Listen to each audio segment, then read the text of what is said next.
अस्सलाम वालेकुम। Introduction to complex analysis के कोर्स का आज हमारा तीसरा लेक्चर है और आज हम स्टार्ट करने लगे हैं जी polar form of complex numbers. ये सेक्शन 1.3 है आपके डीजीजीएल की बुक का। ठीक है, अच्छा अभी तक जो हम फॉर्म डिस्कस करते आए हैं कम्प्लेक्स नंबर्स की वो रेक्टेंगुलर फॉर्म थी जो कि z is equal to X plus iota Y की फॉर्म में थी, या a प्लस बी योटा भी लिख सकते हैं आप इसको। ठीक है, बट आज हम जो डिस्कस करेंगे that is a polar form. X plus iota Y को पोलर फॉर्म में कैसे रिप्रेजेंट किया जाता है, इसको रिप्रेजेंट करते क्यों है पोलर फॉर्म में, इससे डिस्कशन काफ़ी आसान हो जाती है। कम्प्लेक्स नंबर्स के बारे में उसकी प्रॉपर्टीज़ वगैरह को स्टडी करना ईजी हो जाता है। इसको डिस्कस करने से पहले हम देखते हैं पोलर कोऑर्डिनेट सिस्टम बेसिकली क्या होता है। ठीक है, ये उसी सिस्टम के पैरेलल है जैसे आपके पास कार्टेशियन कोऑर्डिनेट या रेक्टेंगुलर कोऑर्डिनेट सिस्टम होता है ना, उसमें आपके पास एक हॉरिजॉन्टल लाइन होती है, उसको आप एक्स एक्सिस कह देते हैं। बट इसमें जो आपके पास हॉरिजॉन्टल लाइन होती है उसको आप पोलर एक्सिस कह देते हैं। ठीक है, फर्ज करें जी ये हमारे पास एक हॉरिजॉन्टल लाइन है दैट इज पोलर एक्सिस। ठीक हो गया, और ये एक पॉइंट है, स्टार्टिंग पॉइंट कह रहे हैं आप इसको, पॉइंट ऑफ रेफरेंस। उसमें ओरिजिन होता है, यहाँ पर हम इसको पोल कहेंगे, ओ से ही रिप्रेजेंट करते हैं बट इसको यहाँ पर कहा जाता है जी पोल। ठीक है, और नेक्स्ट चीज हमारे पास एक पॉइंट पी समथिंग लाइक यहाँ पर पड़ा हुआ फर्ज करें। ठीक है, एक पॉइंट पड़ा हुआ जी हमारे पास पी। ओके हो गया, और ये जो लाइन बन रही है ओ पी, इसका मैं डायरेक्टेड डिस्टेंस उसको आर से रिप्रेजेंट कर देते हैं। लेट्स से जी ये आर है। ठीक है, और इसी तरह से ये जो पोलर एक्सिस के दरमियान और लाइन ओ पी के दरमियान जो एंगल बन रहा है उसको मैं थीटा कह देता हूँ। ठीक है, थीटा जो है ये एंगल ऑफ इंक्लिनेशन है, यानी कि हॉरिजॉन्टल लाइन के साथ या एक्स एक्सिस के साथ जो एंगल बनता है उसको एंगल ऑफ इंक्लिनेशन कहते हैं। अब ये पॉइंट पी जो पड़ा हुआ है ये दो चीज़ों पे डिपेंड करता है। किसके डिपेंड कर रहा है, एक तो ये रेडियस अभी तक आर है, मैं आपको बताता हूँ इसकी वैल्यू बेसिकली फाइंड कैसे करेंगे। एक तो इस लेंथ पे डिपेंड कर रहा है और दूसरा एंगल पे डिपेंड कर रहा है। सो हम लिख सकते हैं that is P of R theta. ठीक हो गया, ये सिस्टम था, ये बेसिकली आइजक न्यूटन ने इसको इन्वेंट किया था। और आर को अगर मैं लिखना चाहूँ तो बेसिकली ये डिस्टेंस होगा ओ से लेकर पी तक का। ठीक है, ओ से पी तक का डिस्टेंस है वो डिनोट कर रहे हैं हम उसको आर से, और दैट्स ऑल। ठीक है, ये बेसिकली हमारे पास पोलर कोऑर्डिनेट सिस्टम है। अब हमने क्या करना है जी, हमने इस कोऑर्डिनेट सिस्टम में अपने इस पॉइंट को रिप्रेजेंट करना है। ठीक है, इसमें एक्स और वाई हमारे पास दो होते हैं और इसमें जो हमारे पास है आर और थीटा, इनको आपस में हमने कंपेयर करके बेसिकली इनकी वैल्यूज फाइंड करनी है। वैल्यूज फाइंड करने के लिए हम क्या करेंगे कि इस सिस्टम को, दूसरा वाला जो सिस्टम होता है हमारे पास, उसको भी रिप्रेजेंट ड्रा कर लेते हैं यहाँ पर, कार्टेशियन कोऑर्डिनेट सिस्टम। रफली अगर देखें आप, अगर इस सिस्टम को, पोलर वाले को, इसके ऊपर इम्पोज करवाते हैं तो देखते हैं कुछ किस तरह की फॉर्म बनेगी। ये देखें जी, इसमें ये एक्स एक्सिस है, ये हमारे पास आ गया वाई एक्सिस, ये पॉइंट रीजन कह लें या पोल कह लें। ठीक है, और हम जो पॉइंट को डिस्कस करना चाह रहे हैं प्लेन में यहाँ कहीं पड़ा हुआ है, ये देखिए जी, ये हमारे पास पॉइंट पड़ा हुआ है, और इसको आप आर थीटा भी कह सकते हैं, एक्स वाई भी कह सकते हैं, क्योंकि हमने बेसिकली इम्पोज करवाया हुआ ना उस सिस्टम के ऊपर। हम फाइंड करना चाह रहे हैं एक्स और वाई की वैल्यूज, या एक्स वाई आर और थीटा को आपस में रिलेट करना चाह रहे हैं। ठीक हो गया, ये देखें जी, ये एंगल बन रहा है आपके पास एक्स एक्सिस के साथ इस लाइन का, ओ से ये जो भी लाइन है आप इसको पी नेट से कह लेते हैं हम, और ये परपेंडिकुलर आप ड्रा करें एक्स एक्सिस पर, तो ये आपको यहाँ पर राइट ट्राइंगल नजर आ रही है। देखिए ये राइट एंगल है, 90 का एंगल। ठीक है, अब आप जानते हैं कि हम इसके जो साइड्स उनको फाइंड आउट कर सकते हैं। ठीक है, ये डिस्टेंस जो आपके पास, हमने पहले क्या लिखा था, आर है। ठीक हो गया, साइन थीटा का फार्मूला हमारे पास क्या होता है जी, साइन थीटा जो आपके पास होता है परपेंडिकुलर ओवर हाइपोटेनियस, इसके इक्वल होता है sine theta perpendicular over hypotenuse. और कोस थीटा किसके इक्वल होता है, चलिए जी लिख देते हैं, cos theta is equal to होता है आपके पास बेस डिवाइडेड बाय हाइपोटेनियस। ठीक है, तो हम अगर यहाँ पर लिखना चाहें बेस को, अगर आप लेट्स से एक्स से रिप्रेजेंट करते हैं क्योंकि एक्स एक्सिस है, स्मॉल एक्स कह देते हैं, डिवाइडेड बाय हाइपोटेनियस आर है। ठीक हो गया, इसी तरह साइन थीटा अगर आप लिखना चाहें तो साइन थीटा किसके इक्वल आ जाएगा, perpendicular divided by hypotenuse. Perpendicular जो ये वाली साइड है, ठीक है, ये वाली लेंथ, इसको अगर आप वाई कह दें, let's say Y divided by are है, तो इससे हम एक्स और वाई की वैल्यूज इजीली फाइंड कर सकते हैं। आपके पास x की वैल्यू जो आ जाएगी that is R cos theta, और आपके पास जो इससे y की वैल्यू आ जाएगी that is equal to R sine theta. ठीक है, तो ये सिंपली आप लिख सकते हैं जी, ये वाली जो लेंथ है ये इक्वल है जी आर साइन थीटा की। अच्छा, थीटा ये एंगल है ये, ठीक है। और ये वाली जो लेंथ है आपके पास जो वाई के पैरेलल है उसको आप लिख सकते हैं, सॉरी ये मैं ऑपोजिट लिख बैठा हूँ, आर कोस थीटा होगी ये वाली आ जाएगी आर कोस थीटा और ये वाली आ जाएगी जी आर साइन थीटा। ठीक है, इस वे में बेसिकली हम एक्स और वाई की वैल्यू फाइंड आउट कर सकते हैं, या आप कह सकते हैं कि एक्स और वाई को आपस में रिलेट किया जा सकता है। अब हमने क्या करना है जी, ये इक्वेशन बेसिकली हमें पोलर फॉर्म देती हैं किसी कम्प्लेक्स नंबर्स की। हमारे पास जो कम्प्लेक्स नंबर की रेक्टेंगुलर फॉर्म है that is equal to X plus iota Y होती है। जस्ट इसमें आप वैल्यूज इंसर्ट करनी है हमने एक्स और वाई की जो अभी हमने ऊपर फाइंड आउट की है। क्या आ जाएगा जी, आर कोस थीटा आ जाएगा प्लस योटा ये आई आर साइन थीटा आ जाएगा। ठीक है, आर साइन थीटा आ जाएगा। वैसे ये सिंप्लीफाई भी कर सकते हैं, यानी कि आर आप इसमें से कॉमन ले लें तो पीछे हमारे पास बचेगा कोस theta plus iota sign theta. ठीक है, ये हमारे पास जो बनेगी that is a polar form of a complex number, ये आप कह सकते हैं polar representation of Z complex number. ठीक हो गया। अच्छा, आप देखें यहाँ पर आर कैसे कंप्यूट किया जा सकता है, ये क्वेश्चन मार्क है। बेसिकली हमने क्या ज्यूम किया था, आर हमने ज्यूम किया हुआ डिस्टेंस है ओ से लेकर पी तक का, और इस डिस्टेंस को हम फाइंड आउट कैसे करते हैं, डिस्टेंस फार्मूले के जरिए जो कि X square plus Y square का स्क्वायर रूट था। ठीक हो गया, तो सिंपली आप आर को X square plus Y square के स्क्वायर रूट से कंप्यूट कर सकते हैं, और ये चीज़ आपको पता है हमारे पास मॉडुलस ऑफ जेड के इक्वल है। ठीक है, मॉडुलस, और ये इनफैक्ट कभी भी नेगेटिव नहीं हो सकता ना, और जो डिस्टेंस है ओ से लेकर पी तक का डिस्टेंस ये नेगेटिव नहीं हो सकता। ठीक है, तो हमने इसको कह दिया ये जो आपका z है कम्प्लेक्स नंबर, इसका मोड आ जाएगा। ठीक हो गया। ओके, सो अब आगे हम कुछ छोटे छोटे पॉइंट्स डिस्कस कर लेते हैं। अभी तक जो हमने काम किया इसी में रहते हुए कुछ छोटे छोटे पॉइंट्स हैं इंपॉर्टेंट जो आगे हम यूज़ करेंगे, उनको डिस्कस करते हैं। ओके, अच्छा, आपके पास जो एंगल होता है ये थीटा, इसको आप हमेशा रेडियंस में मेजर करते हैं। ठीक है, इसको खैर अभी डिटेल में देखते हैं। और अगर मैं दोबारा यहाँ पर सिस्टम बना लूँ ये कार्टेशियन कोऑर्डिनेट या पोलर कोऑर्डिनेट तो इजी हो जाएगा चीज़ों का समझना। ये देखें जी, ये आपके पास सिस्टम बन गया, ये पॉइंट आपके पास, ठीक है, जिसको हमने पी ऑफ आर थीटा कह दिया। ठीक है, और एक लाइन भी यहाँ पर ड्रा कर लेते हैं इस पॉइंट से ओरिजिन तक के लिए। अब देखें थीटा जो होता है अगर आप उसको काउंटर क्लॉकवाइज मेजर करेंगे तब वो पॉजिटिव होगा। ठीक है, theta is positive and measured counter clockwise. Counter clockwise direction कौन सी होती है, ये वाली। बट अगर आप ऑपोजिट मेजर करना चाहते हैं देन आपका थीटा जो है ये नेगेटिव वैल्यू देगा। ठीक हो गया, थीटा क्या देगा, नेगेटिव वैल्यू देगा। और थीटा जो होता है इसको बेसिकली आर्ग्यूमेंट कहा जाता है, argument of Z, argument of Z. ठीक है, इसको क्या कहा जाता है जी, थीटा के इक्वल होता है बेसिकली ये। इसको आप शॉर्ट फॉर्म में लिख सकते हैं, theta is equal to small a के साथ A R G of Z. ठीक हो गया, बेसिकली ये एंगल होता है ना आपका कम्प्लेक्स नंबर किस भी क्वाड्रेंट में पड़ा हुआ है, फर्स्ट में पड़ा है, सेकंड, थर्ड, फोर्थ में, तो वो उसका एंगल ऑफ इंक्लिनेशन बेसिकली क्या बनना है, हमें ये चीज़ प्रोवाइड करता है थीटा। और यहाँ पर रिमेंबर रखना है, याद रखने की बात यह है कि आपका ये जो थीटा है आर्ग्यूमेंट ऑफ जी, ये मल्टी वैल्यूड फंक्शन है। ठीक है, मल्टी वैल्यूड फंक्शन क्यों है, क्योंकि ये यूनिक इसकी वैल्यू नहीं हो सकती। ठीक हो गया ना, यूनिक क्यों नहीं हो सकती। अच्छा, इस सबसे पहले मैं आपको बल्कि बता देता हूँ थीटा फाइंड आउट कैसे किया जाता है। ठीक है, हमारे पास बेसिकली दो इक्वेशंस आई थी, इंपॉर्टेंट रिलेशंस आए थे, X is equal to R cos theta, Y is equal to R sine theta. अगर आप इन दोनों को डिवाइड करते हैं तो क्या बनेगा, X divided by Y is equal to R, या बल्कि ऑपोजिट करते हैं, ऑपोजिट। ओके,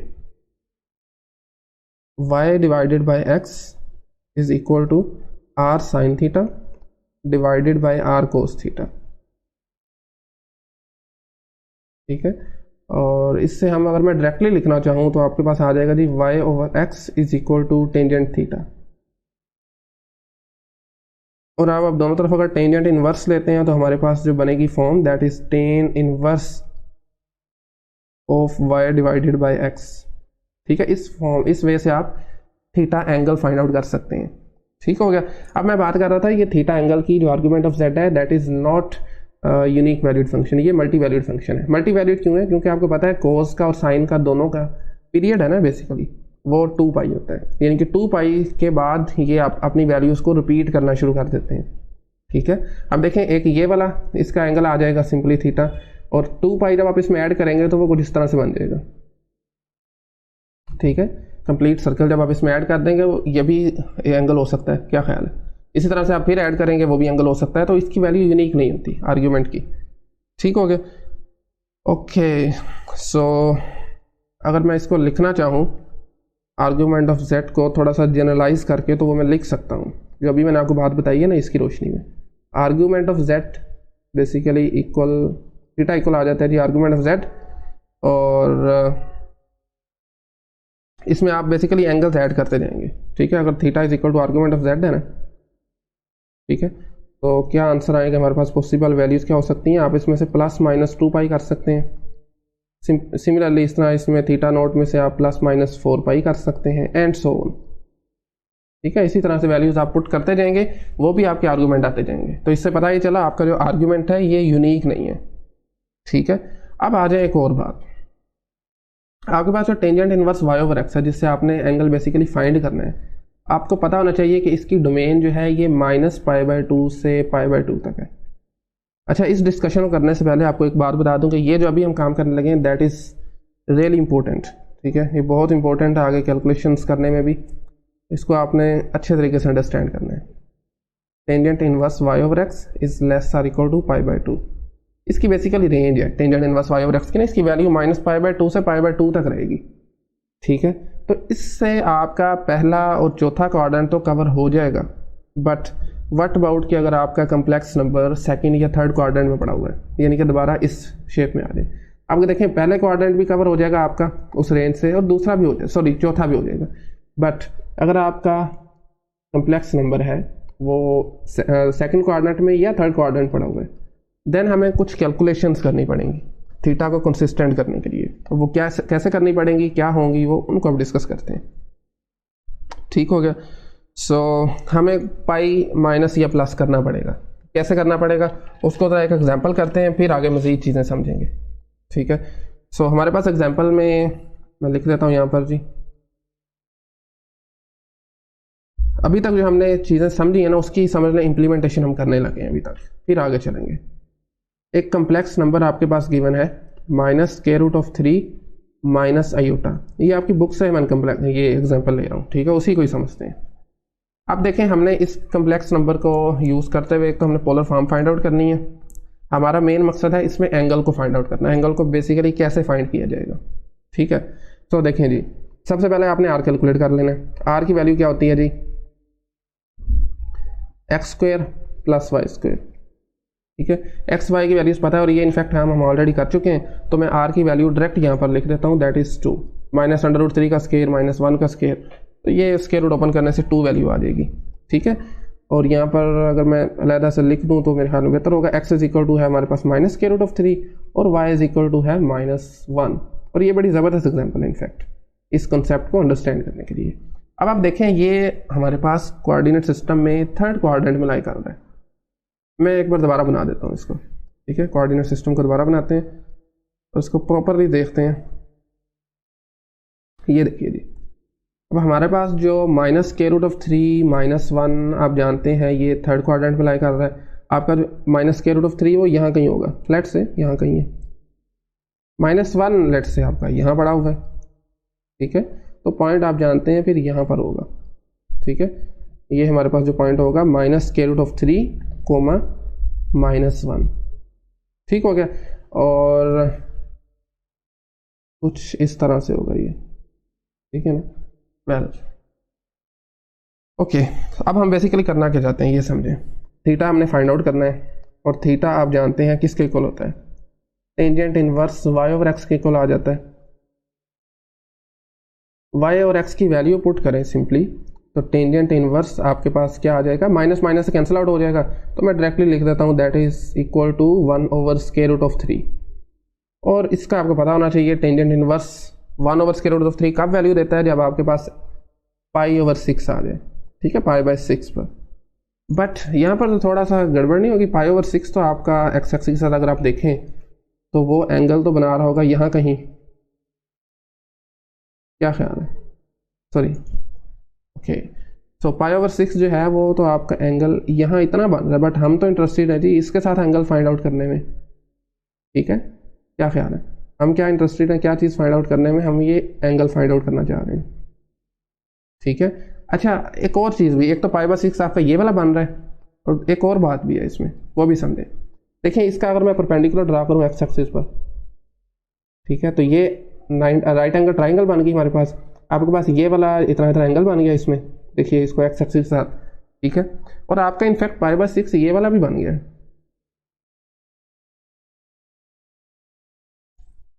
ठीक है ना? क्या बन गया? पाई बाय 6, ये वाला भी पाई बाय 6 ही एंगल बनेगा ना।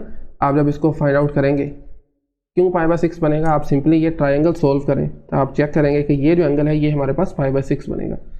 अब इस पाई बाय 6 को हम बेसिकली चाह रहे हैं कि यहाँ से एंगल फाइंड आउट करना है हमने, ठीक है, एक्स एक्स के साथ, तो पूरा पाई हमें इसमें ऐड करना पड़ेगा।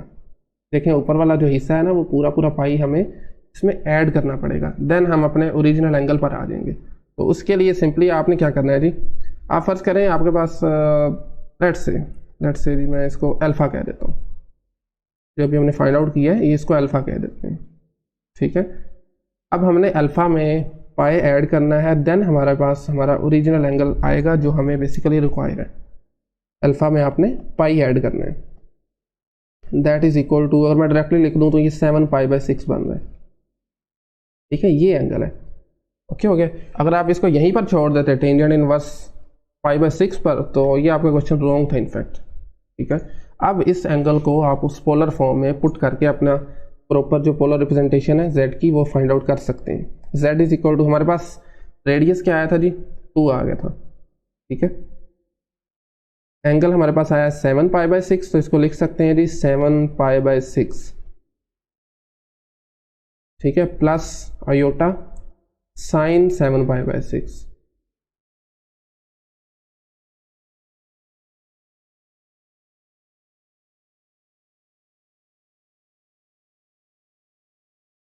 ठीक है ना? राइट। अच्छा जी, अब अभी तक हमारा एक हाफ हमने अपने चैप्टर का कर लिया है। नेक्स्ट अब हमने डिस्कस करना है जी प्रिंसिपल आर्ग्यूमेंट। इसी से मिलता जुलता एक और कॉन्सेप्ट है, लिख लेते हैं पहले। अभी तक हमने डिस्कस की हैं चीज़ें वो थी आर्ग्यूमेंट से रिलेटेड, और आर्ग्यूमेंट की वैल्यू आपको मैंने बता दिया था यूनिक नहीं होती, ये मल्टी वैल्यूड फंक्शन है। अब हम डिस्कस करने लगे हैं प्रिंसिपल आर्ग्यूमेंट, और आर्ग्यूमेंट को प्रिंसिपल आर्ग्यूमेंट तभी कहेंगे जब इसकी वैल्यू हमारे पास यूनिक आएगी, एक से ज़्यादा पॉसिबल नहीं है, देन इसका नाम है जी प्रिंसिपल आर्ग्यूमेंट, ठीक है? ओके, इसको भी देख लेते हैं जी, ये क्या चीज़ है। प्रिंसिपल आर्ग्यूमेंट जो होता है इसकी जो रेंज होती है वो हमारे पास -π से π तक होती है, ठीक है? अच्छा, इसको रिप्रेजेंट करते हैं जी स्मॉल a से, small a argument of z, ठीक है? अच्छा जी, इसकी रेंज होती है वो -π से π तक होती है, argument of z less than or equal to pi, not -π, ठीक है ना? -π पर ओपन है और पाई पर क्लोज है, यानी -π पर अगर आप क्लोज करेंगे तो फिर तो रेपिटेशन आ जाएगी ना, तो इसलिए सिंपली आपने -π से इसको ओपन कर दिया और पाई से आपने इसको क्लोज कर दिया। इसके दरमियान जब आपके पास एंगल आएगा तो उसको हम क्या कहेंगे, principal value of argument of z, या प्रिंसिपल आर्ग्यूमेंट भी कह सकते हैं आप, ठीक है? और जैसे मैंने आपको बताया ये सिंगल वैल्यूड है, इसका आंसर हमेशा यूनिक आएगा प्रिंसिपल आर्ग्यूमेंट का, ठीक हो गया? ओके, सो अब हम डिस्कस करते हैं जी, मेरे ख्याल में ये ऊपर एग्जांपल की है ना, इसी का हम प्रिंसिपल आर्ग्यूमेंट भी फाइंड आउट करते हैं, ठीक है? देखें ज़रा, अब आपने एंगल जो फाइंड आउट किया था वो ये वाला एंगल आया था, ठीक है, पाई बाय 6 आ गया था, ओके हो गया। बट हमने क्या करना था, बेसिकली एक्स एक्सिस से फाइंड करना है ना हमने एंगल, तो अगर तो हम यही एंगल लेंगे 7 पाई बाय 6, तो ये तो हमारी डोमेन से बाहर चला जाएगा, -π से π तक जो हमारी डोमेन है, -π पर ओपन और π पर है जी क्लोज, तो इसके लिए फिर क्या करना पड़ेगा, ठीक है? इसके लिए सिंपली देखें, हमने इस साइड से इसको कैलकुलेट करना है, ओके हो गया ना?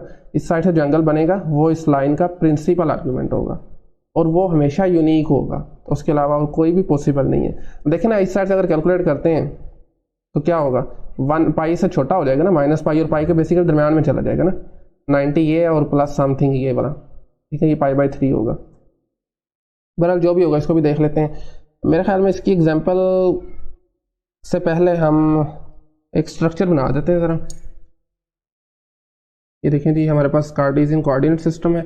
ये काम जो मैं करने लगा हूँ ये है आर्गूमेंट के लिए, प्रिंसिपल आर्गूमेंट के लिए, ठीक हो गया। पहले क्वाड्रेंट में अगर आपका आंसर आता है ना, पहले क्वाड्रेंट में आंसर आता है तो आपने वही रहने देना है। लेट्स से मैं कह देता हूँ जी अल्फा आपके पास है टेंजेंट इनवर्स y/x, ठीक है, पहले में। और हम बेसिकली इंटरेस्टेड हैं थीटा फाइंड करने में। थीटा है आर्गूमेंट ऑफ z के इक्वल, ठीक है। पहले में क्यों वैसे रहने देना है जी, पहले में सिंपली आपने theta is equal to alpha आ जाएगा, ठीक है, क्योंकि हमारे पास जो डोमेन है वो सेटिस्फाई हो रही है पहले के केस में, ठीक है। इसी तरह आप सेकंड में जाते हैं तो सेकंड में आपने क्या करना है जी, पाई में से आपने अपने आंसर को माइनस कर देना है, ठीक है। सेकंड क्वाड्रेंट में सिंपली आप लिख सकते हैं जी पाई माइनस अल्फा, ठीक है। इसी तरह थर्ड में अगर आपका एंगल चल जाता है तो थर्ड में आप क्या लिखेंगे जी, theta is equal to minus times pi minus alpha, और इसी को हम लिख सकते हैं अल्फा माइनस पाई भी लिख सकते हैं, ठीक है। और ये जो जितना भी हम काम कर रहे हैं ये सिर्फ इसलिए कर रहे हैं कि हमारी ये जो डोमेन है ना इसको सेटिस्फाई करवाने के लिए। अगर आपका आखिरी ये में चला जाता है आंसर तो आप सिंपली उसको माइनस से मल्टीप्लाई कर देंगे, तो लिख सकते हैं theta is equal to minus alpha, ठीक हो गया। सो ये हमारे पास काम है। इसकी एग्जांपल भी मेरे ख्याल में हमें कर लेनी चाहिए, क्या ख्याल है? देखें जैसा कि ऊपर वाली एग्जांपल ही थी, इसी को दोबारा देख लेते हैं ज़रा एक बार। आपके पास जो एंगल आया था, वैसे तो मैंने आपको बता दिया था रफली। देखिए एंगल हमारे पास जो था पॉइंट है वो थर्ड क्वाड्रेंट में लाई कर रहा है, ठीक है, पॉइंट किस में लाई कर रहा है, थर्ड क्वाड्रेंट में लाई कर रहा है। बट आपने जब एंगल कैलकुलेट किया है अल्फा, वो आ गया हमारे पास π/6, ठीक है। और ये π/6 एंगल आपको बताया था मैंने ये वाला होगा, ठीक है। क्यों ये वाला होगा, क्योंकि ये राइट ट्राइंगल बन रही है, ये 90 का एंगल है, वैल्यूज़ आपके पास गिवन है। ये जो हाइट है ये -1 है, यहाँ से लेकर यहाँ तक, -1 तो खैर नहीं कहेंगे 1 है, और यहाँ से लेकर यहाँ तक ये वाली साइड, ये वाली साइड जो होगी ये होगी √3, और आपके पास ये वाली वैल्यू भी गिवन है। इसकी हाइट, इसकी लेंथ क्या है जी 2, तीनों साइड्स गिवन है आपके पास। आपने जस्ट ये एंगल फाइंड आउट करना है, वो आपने कर लिया था। बट हमें चाहिए एक्स एक्सिस वाला एंगल, ठीक है। अगर आप यही वाला एंगल कैलकुलेट करना चाहते हैं तो ये हमारी डोमेन के खिलाफ हो जाएगा, ठीक है। जो 7π/6 है ये -पाई और पाई के दरमियान में नहीं आ रहा, इसलिए हम क्या करेंगे, इसमें सिंपली आप इसको इस साइड से आ जाएंगे, ठीक है। थर्ड में आया तो क्या आंसर आपके पास आ रहा था, बेसिकली π/6 आ रहा था। तो थर्ड में आए तो हमने इसमें क्या करना है, देखिए अभी जो हमने नीचे लिखा है थर्ड के लिए, अल्फा में से आपने पाई माइनस कर देना है, यानी कि π/6 में से आपने कर देना है पाई को माइनस, और ये आपके पास आएगा आंसर आई थिंक -5π/6, ठीक है। ये प्रिंसिपल आर्ग्यूमेंट है जो पीछे वाला हमने क्वेश्चन किया है ना, एग्जाम्पल जो हमने की है, ये आया है उस केस के लिए प्रिंसिपल आर्ग्यूमेंट ऑफ z, ठीक है।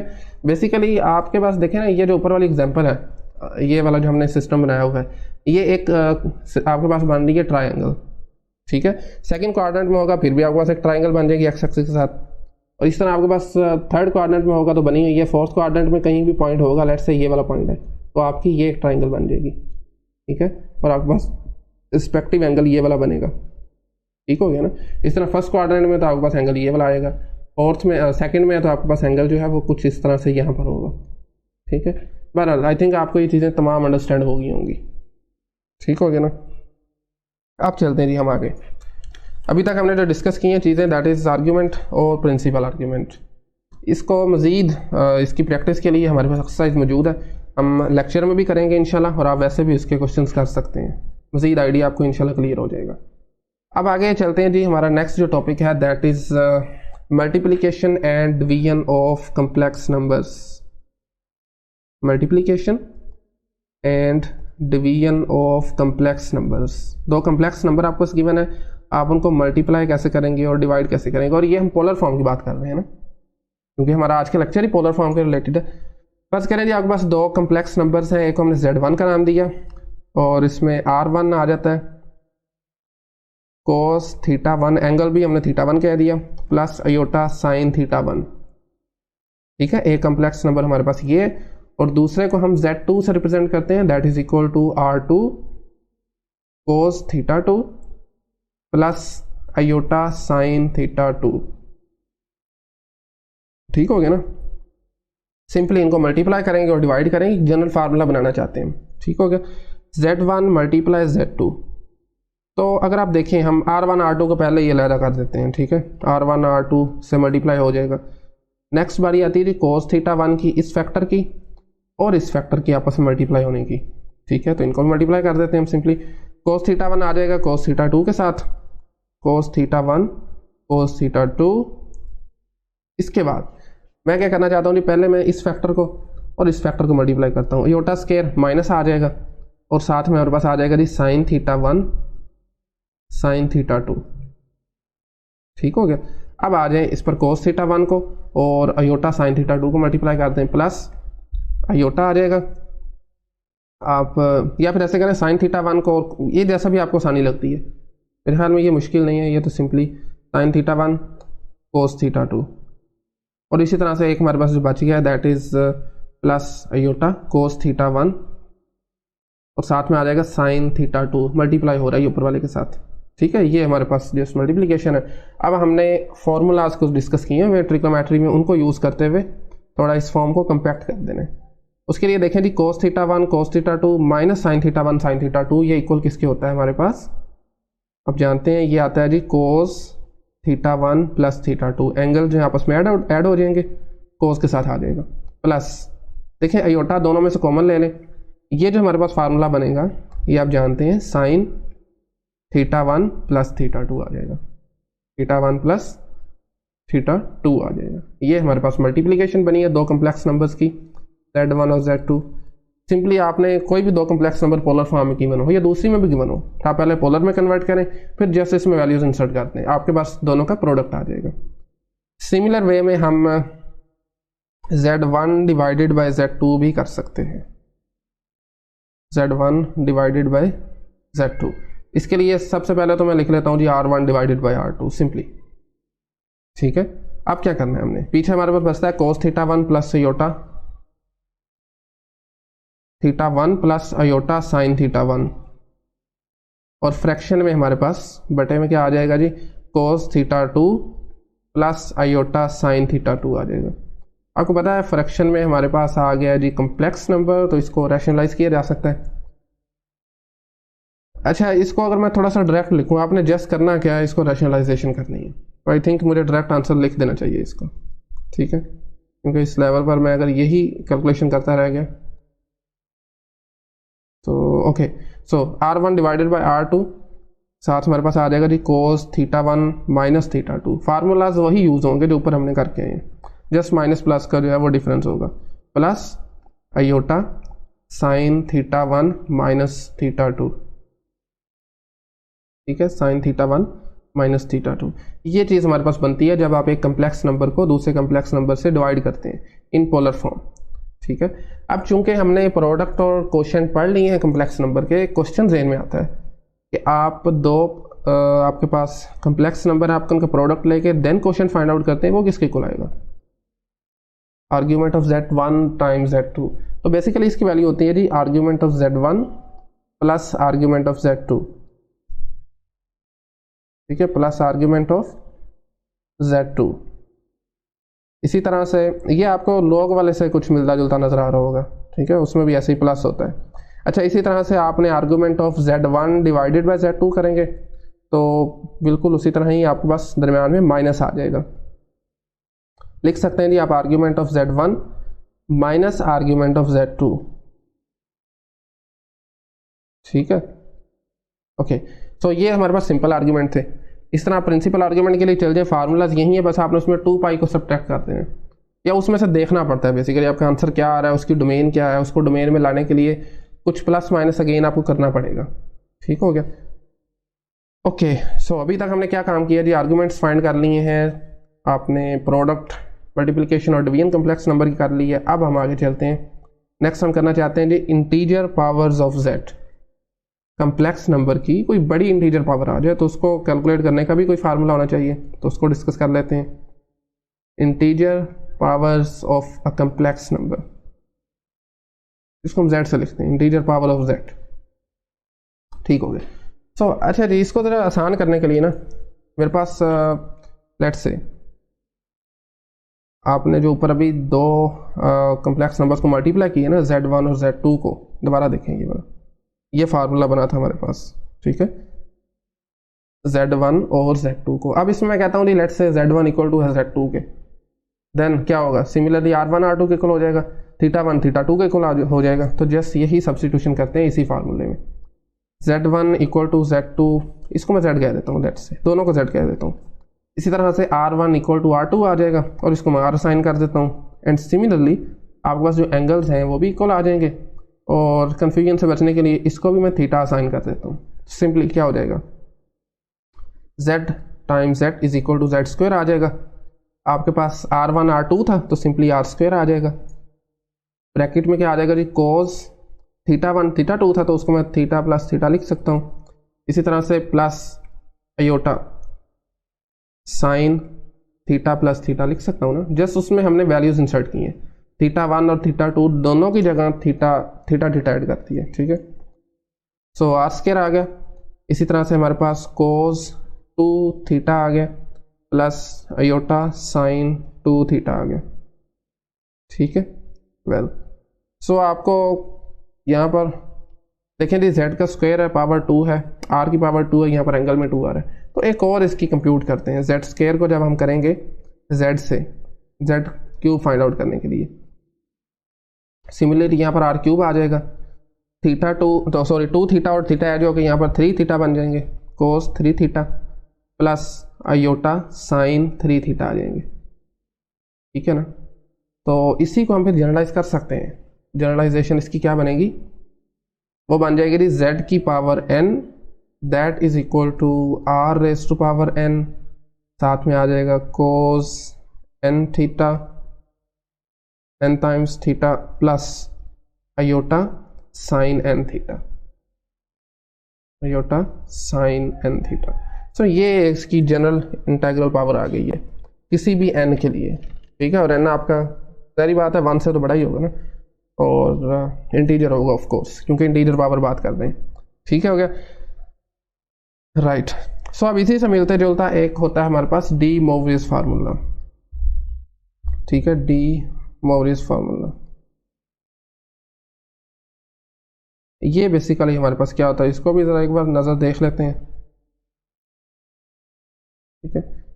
और ये होता है जी cos theta plus iota sine theta को जब आप ऐड करते हैं ना, सॉरी ऐड कह रहा हूँ, पावर इसकी आप n लेते हैं तो ये पावर जो है ये n पे शिफ्ट हो जाती है। इसको प्रूव भी किया जा सकता है, बट यहाँ पर मैं इसको स्किप कर रहा हूँ, plus iota sine n theta, ठीक है। दोबारा बता रहा हूँ, इस फैक्ट को प्रूव इजीली किया जा सकता है, शायद कि आपकी एफएससी की बुक में भी मेरा ख्याल है मिल जाएगा, बट खैर।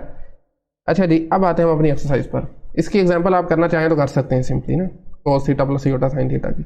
बहरहाल हम चलते हैं अपनी एक्सरसाइज 1.3 के, क्योंकि टाइम काफ़ी हो गया, लेक्चर आज का जो काफ़ी लेंथी हो गया, बट आई एम श्योर कि आज आपको चीज़ें काफ़ी क्लियर हुई होंगी, आर्ग्यूमेंट वगैरह से रिलेटेड और polar form of a complex number से रिलेटेड, ठीक है। एक्सरसाइज हमारे पास है 1.3, और आपका जो पहले से 10वां क्वेश्चन है, आपको एक रेक्टेंगुलर फॉर्म गिवन होगी, या रेक्टेंगुलर नहीं गिवन होगी, आपने उसको रेक्टेंगुलर में पहले कन्वर्ट करना है, फिर आपने पोलर में कन्वर्ट करना है। क्वेश्चन नंबर 1 to 10 मैं बता रहा हूँ, लेकिन मैं इंटरेस्टेड हूँ जी क्वेश्चन नंबर हम करते हैं 9 कर लेते हैं, ठीक है। स्टेटमेंट आपके पास है जी 3 डिवाइडेड बाय -1 प्लस अयोटा, ठीक है। ये स्टेटमेंट गिवन है। करना हमने इसमें ये है कि पहले तो रेक्टेंगुलर फॉर्म करेंगे, रेक्टेंगुलर फॉर्म के बाद पोलर फॉर्म बनानी है। पोलर फॉर्म बनाने के लिए हमें एंगल चाहिए होता है।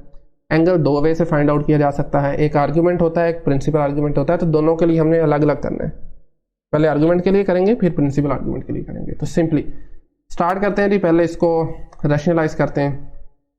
अगर ये z के इक्वल हम इसको फर्ज करें 3 divided by -1 plus iota, rationalise करने के लिए आपको पता है -1 अयोटा का जो इमेजिनरी पार्ट है उसका साइन चेंज कर दें, और अगर मैं इसको थोड़ा डायरेक्ट लिखना चाहूँ तो 3 -1 माइनस अयोटा, नीचे फार्मूला बन जाएगा हमारे पास a plus B into A minus B, A square minus B square, तो उसे मैं डायरेक्ट लिख रहा हूँ 2 आ जाएगा। दैट इज इक्वल टू 3 को अंदर मल्टीप्लाई करें -3/2 -3/2 आयोटा आ जाएगा। ठीक हो गया। ये हमारे पास अभी तक बनी है रेक्टेंगुलर फॉर्म। अब इस रेक्टेंगुलर फॉर्म से हम इंटरेस्टेड हैं फाइंड आउट करने में polar form. Polar form find out करने के लिए सबसे पहले हमें आर का पता होना चाहिए, बल्कि उससे पहले मैं चाहूँगा कि इस पॉइंट को मैं रिप्रेजेंट करूँ ताकि हमें ज्योमेट्री भी साथ साथ पता चलती जाए।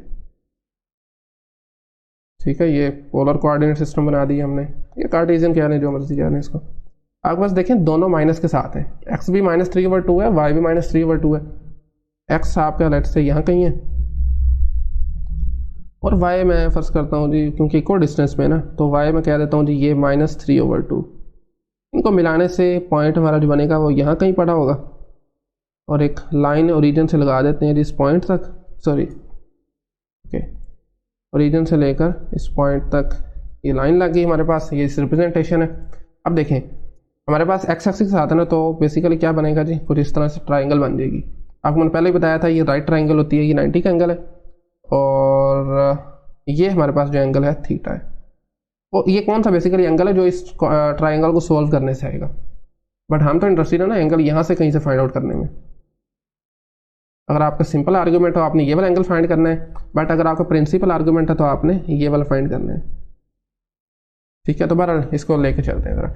आर आपके पास क्या आ जाएगा, अगर मैं डायरेक्टली लिखना चाहूँ ना -3/2 को स्केल लेके सारा कुछ कर कर आके, तो बल्कि डायरेक्ट नहीं सो कर ही लेते हैं।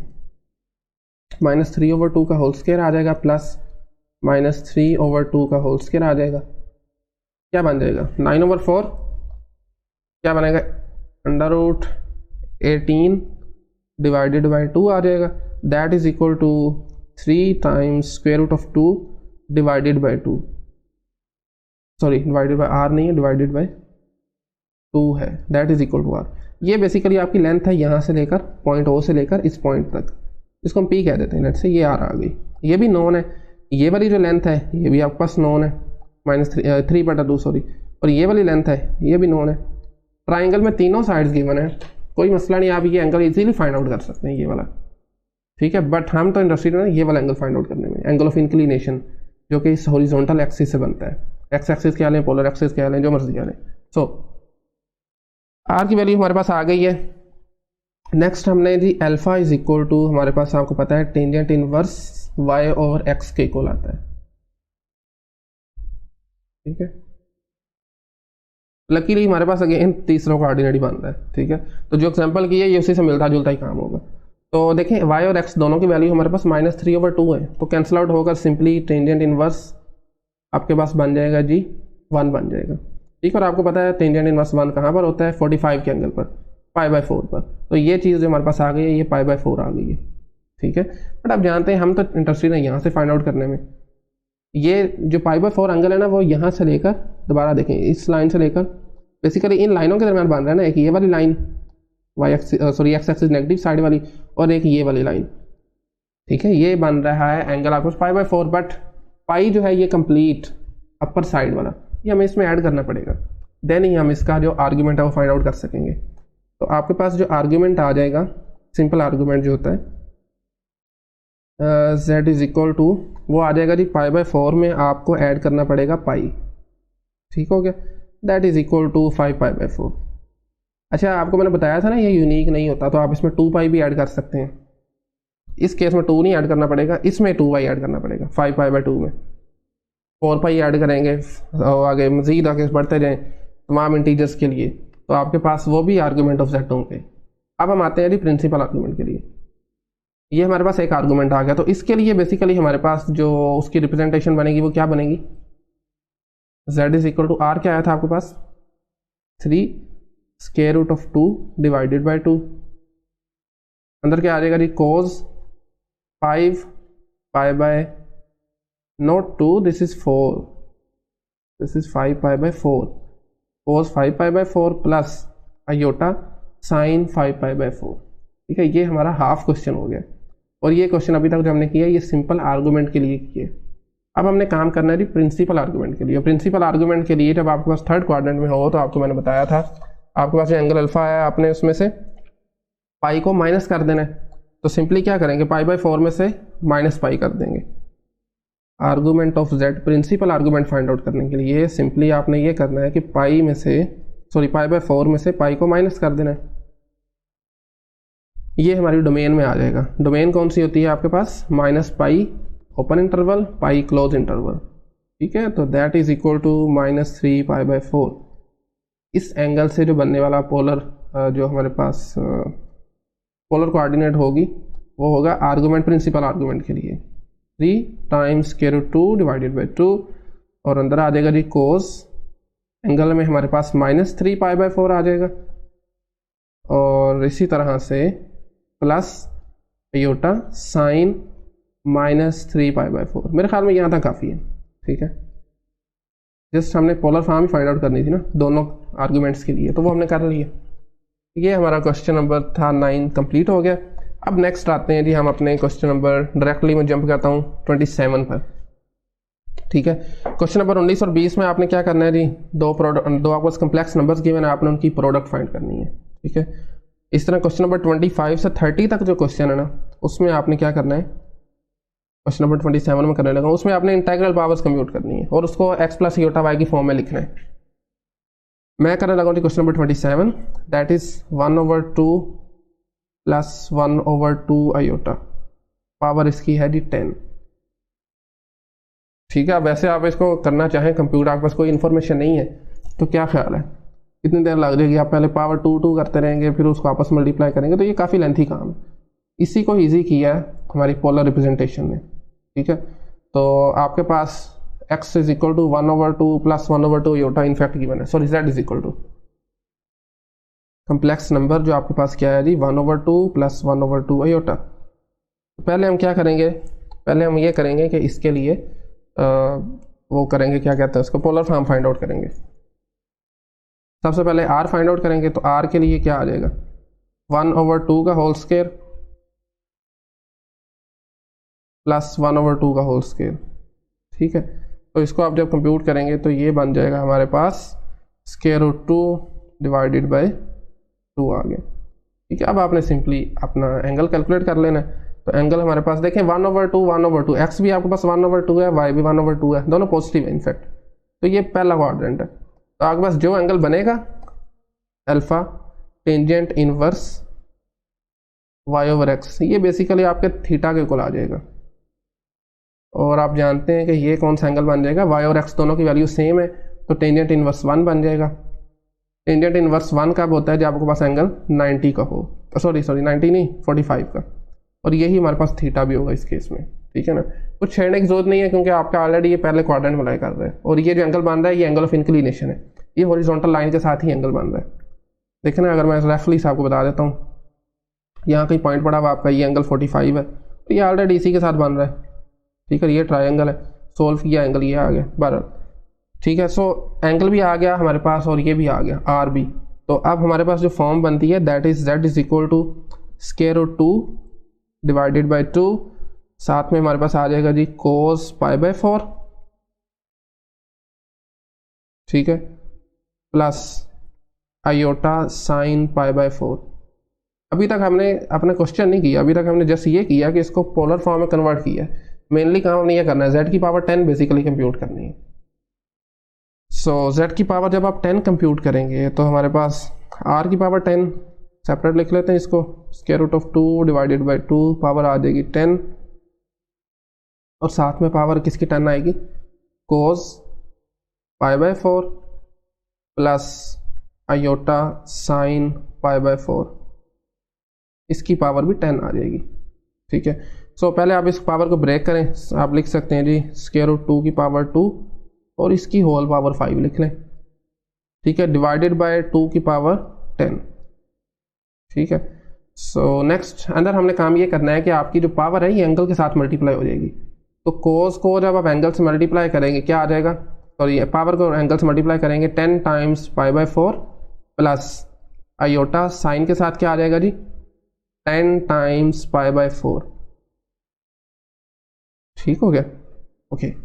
z की पावर 10 के इक्वल है सब कुछ, और नीचे आ जाए 2 स्क्वायर रूट और आपस में स्क्वायर कैंसिल हो जाएंगे, हमारे पास बचेगा जी 2 की पावर 5 डिवाइडेड बाय 2 की power, so I think space ही खत्म होगी हमारे पास 12, इसको यहीं पे फाइंड आउट कर देते हैं। देखें cos 5π/2 आ जाएगा, क्या आ जाएगा, कैंसिल आउट होगा 5π/2,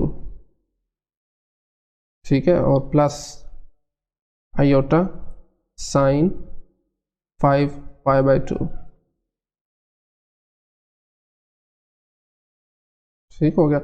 और आपको ये पता होना चाहिए कि cos 5π/2 की वैल्यू होती है हमारे पास 0, साइन 5π/2 की वैल्यू होती है 1, ठीक है, ये वाई एक्सिस पे होता है ये, ठीक है। सो 2 की पावर 5 है ऊपर, नीचे 10 है, पावर आपस में कैंसिल आउट हो गया, नीचे 5 रह जाएगी, 5 के इक्वल 1/32 आ जाएगा, थोड़ा डायरेक्ट में कर रहा हूँ यहाँ से, और ये 0 हो जाएगा पार्ट, ठीक है, ये पार्ट 1 आ जाएगा, तो सिंपल आपके पास ऊपर आयोटा बच जाएगा। तो आंसर में हमारे पास क्या आ जाएगा, आयोटा डिवाइडेड बाय 32, ये आ गया z की पावर 10 के इक्वल, ठीक है। आई थिंक टाइम भी काफ़ी हो गया और स्पेस भी खत्म हो गई है मज़ीद। इंशाल्लाह नेक्स्ट लेक्चर में हम अपना सेक्शन 1.4 स्टार्ट करेंगे, ठीक है। इससे रिलेटेड जो भी आपकी क्यूरीज हैं आप कमेंट सेक्शन में पूछ सकते हैं। So thank you very much.